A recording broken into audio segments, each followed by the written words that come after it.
One of the main criticisms with slavery recorded in the Bible is listed in Exodus chapter 21 from verses 20 to 21. And if someone strikes his male or female slave with a rod, and the slave dies at his hand, he shall be punished. If, however, the slave survives a day or two, no vengeance shall be taken, for the slave is his property. Why can the slave masters beat their slave? And why does the Bible record slaves as property? These two questions make it easy for individuals to turn away from the Bible, citing that, why should I serve a God that allows individuals to perform such actions? Let alone, why should I serve him if he allows slavery? If you're focused on the second part of the question, you can watch the previous videos I have discussing biblical slavery before this verse. If it deals with questions after this verse, I may get to it eventually. But going back to the verse, there are actually more questions that need to be addressed than those two. First, why even have corporal punishment in the first place? Deuteronomy chapter 25 from verses 1 to 3 states how Israel will use corporal punishment for punishing crimes, stating, "Then it shall be, if the wicked person deserves to be beaten, the judge shall then make him lie down, and have him beaten in the presence with the number of lashes according to his wrongful act." This was meant to take place in a judicial setting, as there are not any judicial sentencings I could find in the text that suggest that Israel had a prison-like setting comparable to the ones we see today in the 21st century. One of the reasons for corporal punishment over prison could be the time-based confinement that could be seen as more taxing on society compared to the one-time corporal punishment. In the case of captivity, the society would have to pay for the criminal's housing, food, guards, etc. This may be seen as too much for society. Just look at how masters would have to provide those things for servants. You must be able to provide for people. But in the case of flogging, an individual would just have to accept the corporal punishment once, with one flogger, or many executioners committing the act. Another reason could be because of the sabbatical and jubilee year release. A release of debts and the rest of the land were required on those years. Slaves may be released no matter the amount of their debt.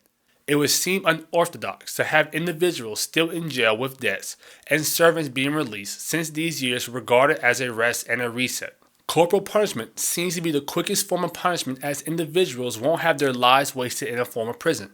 You pay your punishment to society, then you're good to go. But today, corporal punishment such as flogging is seen by society as an outdated and brutal method to punish wrongdoers. Or even look at spanking children, which is seen as a controversial topic today. Those are a way deeper topic that I can go over in this video. But I would say, while there appears to be Bible verses detailing how to prescribe punishment, in some cases corporal punishment is described as being necessary. While there are acknowledgments that it may not work for all people to produce change. Most people who read the Bible heard part of Proverbs chapter 9 verse 10. The fear of the Lord is the beginning of wisdom. But just a few verses earlier, it details that rebuking a scoffer may not be effective as much as one should rebuke a wise person. As a matter of fact, there are multiple verses that detail it's better and more effective to discipline a wise person than it is a scoffer. Scoffers, or mockers and the unwise, will not listen to rebuke. Wise individuals know when and why punishment is due. The Lord himself punishes those he loves for correction. Now, while this doesn't necessarily talk about corporal punishment, it acknowledges that punishment is necessary. Not every time. Any type of physical punishment is necessary, though. The Lord himself is no stranger to that. But there may be times where his punishment isn't physical. This is the same thing with parents and their children. Different types of punishment may be required depending on the situation. So now, back to the servant and master. A master may punish his servant if he has done wrong. The same way a parent wouldn't bring their child to court for acting up and will have to deal with the situation himself, a master is in charge of the household and the one who deals with the punishment. Only when it goes too far is brought to court. In a prison setting, if a slave committed a crime, they could potentially be released from their obligations to their master. Furthermore, they might be granted freedom during sabbatical or jubilee year while in prison. A key thing to understand is that the master couldn't just beat his slave anyway and for any reason. They shouldn't be beaten out of anger. Verses 21, 26, and 27 details that one could not just beat their slave beyond recognition. Any corporal punishment that causes a slave to not be healed up after a day or two is too much, and the master may be punished. These situations for an eye or a teeth being destroyed doesn't mean those are the only cases where a slave can be released if the punishment was too far. It's just showing any case of too hard a punishment are grounds for releasement and liability on the master. Punishing a servant was not to do out of anger, but out of justice and correction. The last, and probably the most important thing to discuss, is the end of verse 21, when the slave is regarded as property. Now, there is no sugarcoating that these slaves were owned by the master. Whether by selling oneself into debt, or being born into it, servants were under the authority of the master.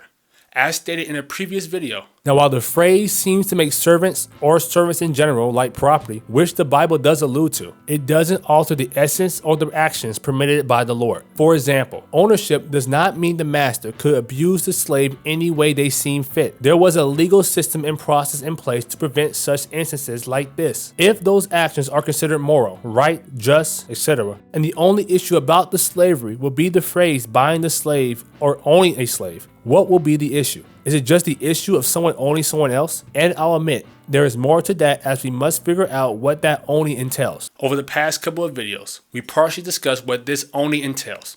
These slaves still have more rights compared to cattle, while people being possibly punished with death over mistreating the servants. The Septuagint called these servants the master's money. If a slave was hurt or abused and couldn't work, the master would lose money from labor, as this was their livelihood. There was no benefit in mistreating these slaves, even with laws stating not to do so.